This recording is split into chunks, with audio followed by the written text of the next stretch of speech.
Oke, selamat siang, sore semuanya. Kita sedang bersama salah satu masa Artemis. Dan di sini gue berempat dengan masa Athena. Perkenalin, gue Hilman Hafiz Drivian dengan NIM 136240556. Perkenalkan, saya Raditya Pratama Nugroho dengan NIM 1362409. Saya dengan Gavin Miriam Usman, NIM 136240667. Gue Nibras Lingga Amar dengan NIM 136240073. Oke, jadi kita sedang bersama dengan salah satu masa Artemis yang bernama Aldrin Sean. Boleh tahu dong namanya, nama panjangnya siapa dan NIM-nya berapa? Nama panjang gue Aldrin Sean, 136230065 sebagai salah satu staf DPA Komisi Pengawasan. Staf DPA Komisi Pengawasan. Terus untuk dua pertanyaan bebas tentang KMPN boleh dimulai dari Radit. 2 pertanyaan bebas tentang KMPN. Oke, kau boleh nanya nih. Sean, lu kalau di waktu bebas nih, lu lagi ke sekre nih sama temen-temen lu atau sendirian juga boleh. Lu biasanya di sekre ngapain aja sih? Gue kalau di sekre biasanya cuma makan. Terus udah gue ke Arkun. Jarang banget gue kayak di sekre.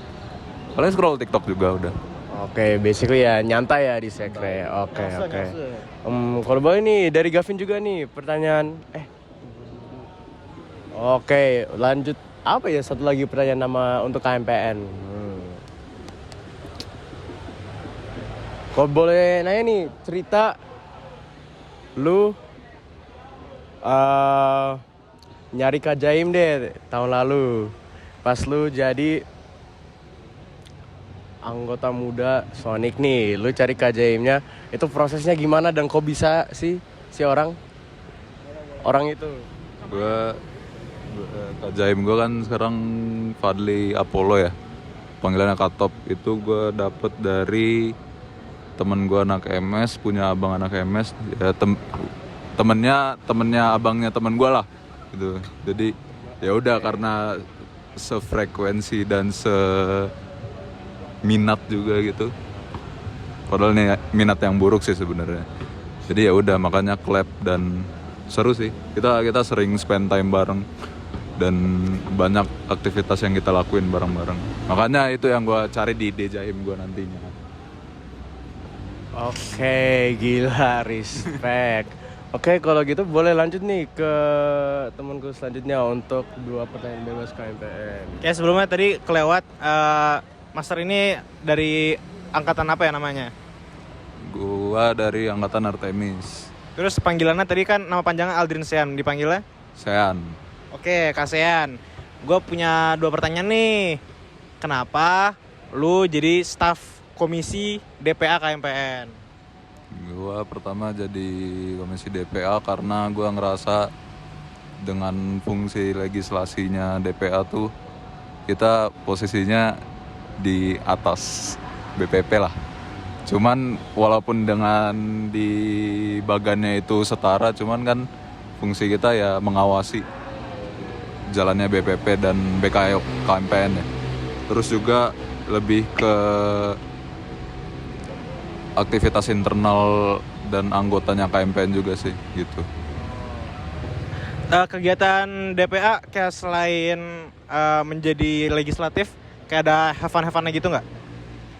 Untuk sekarang sih belum ada, cuman kebanyakan emang lebih sering rapat dan ya bahas-bahas soal laporan soal BPP juga gitu.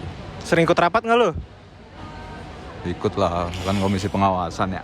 Oh, I see. Sekarang satu pertanyaan lagi, gue pengen tahu regret terbesar lu selama lu ada di KMPN itu apa?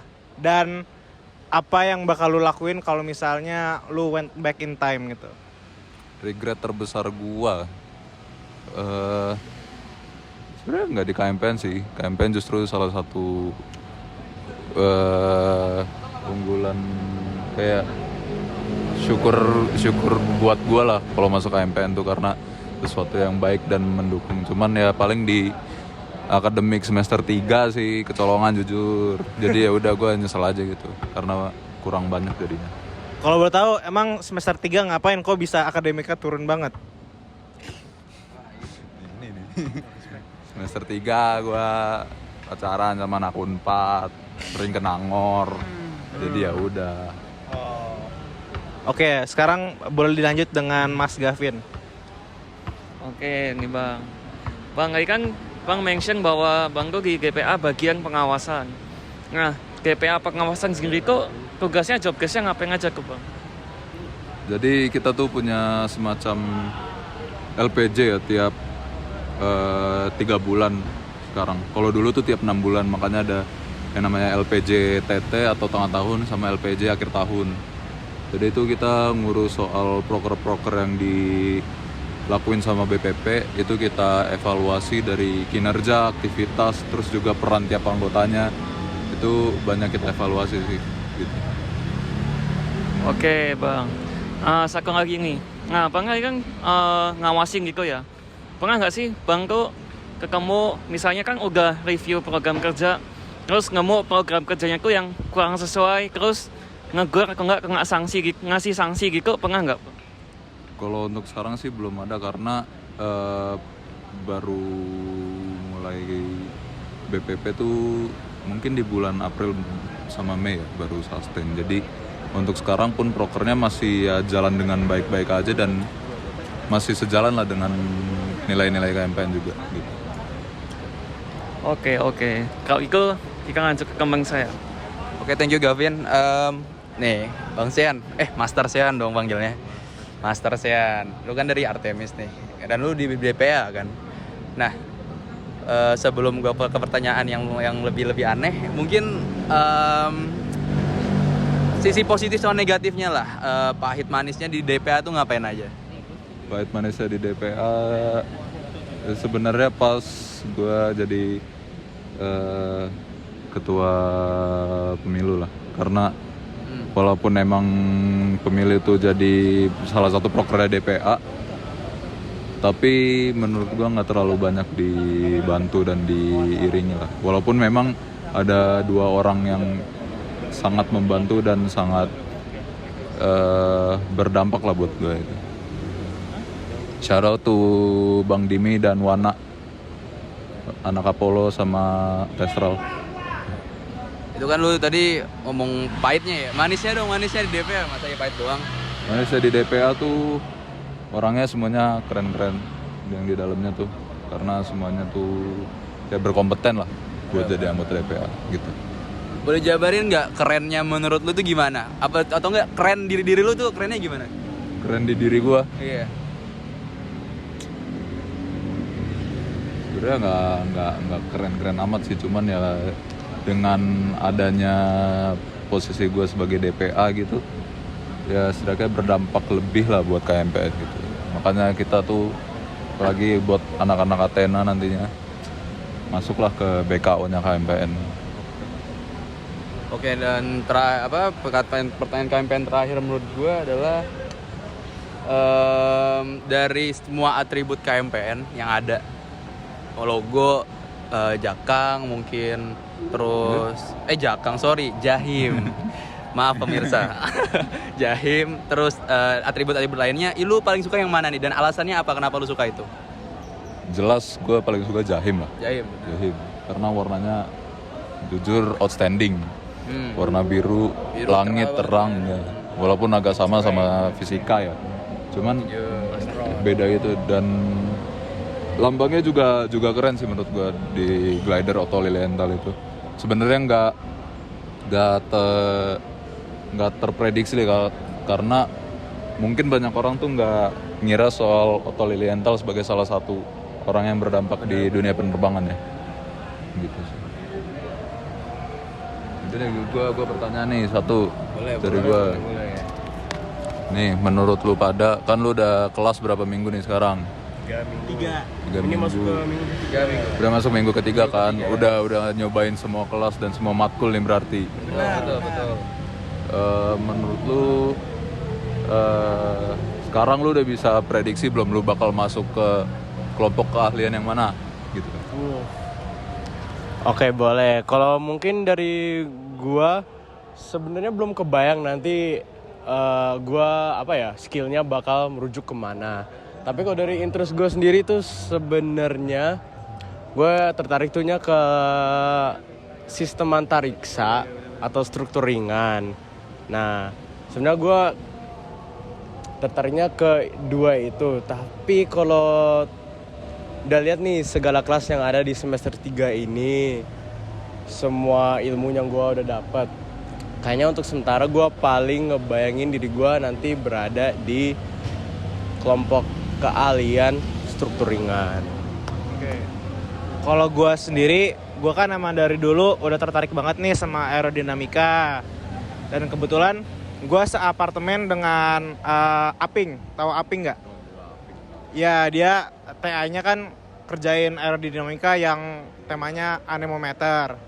Dan dia juga sempat cerita-cerita kayak pengalaman dia dan segala macem.